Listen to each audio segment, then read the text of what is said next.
Hey guys, Crystal here from Elite Hair Care USA. So today we are doing a haircut on my client here. She came in requesting a new style and wanted a cut. So we went ahead and did our preliminary cut. As you guys know, preliminary cuts are made to make it a little bit easier for the relaxer process. It also allows for that hair to lay down a lot better.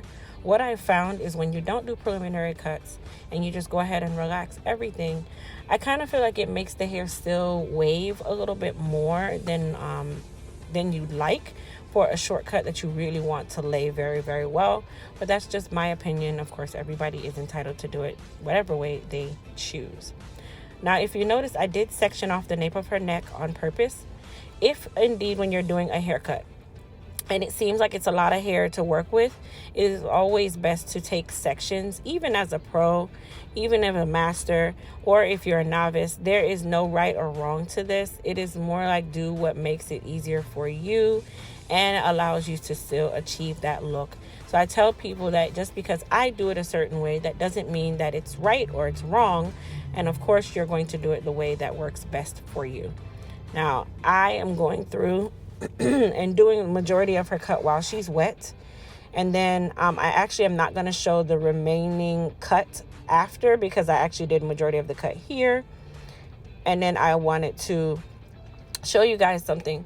So at the hairline where it's very sparse, I always like to move some of the hair going towards the face, like an over direction, to basically make sure that I have enough hair for coverage on the hairline, especially when you're doing transition cuts.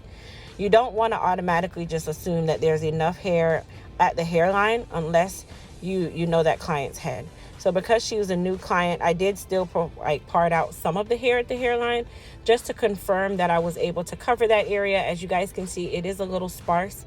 So I didn't want to make it too short where it would expose the sparseness, but I didn't want to be too confident right at the beginning, not knowing my client's head. And that's something that I am very strong on. If I am not certain, what I'm working with, I approach with caution, and I do take precautionary measures just to make sure, or give myself some added insurance and space. Now, I am molding her hair using our Elite Silk Wrap Foam.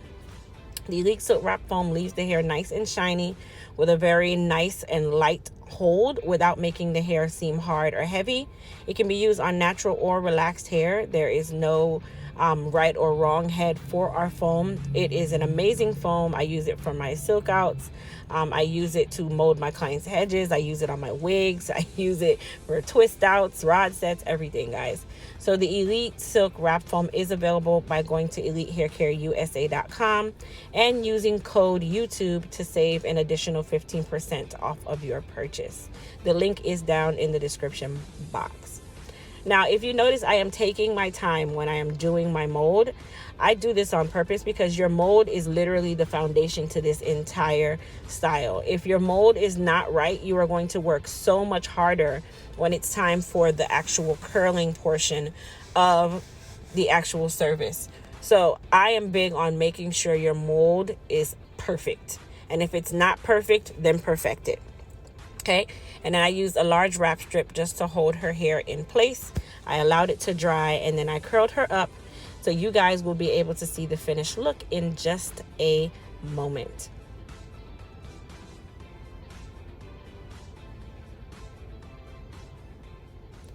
Now, her cut is all done.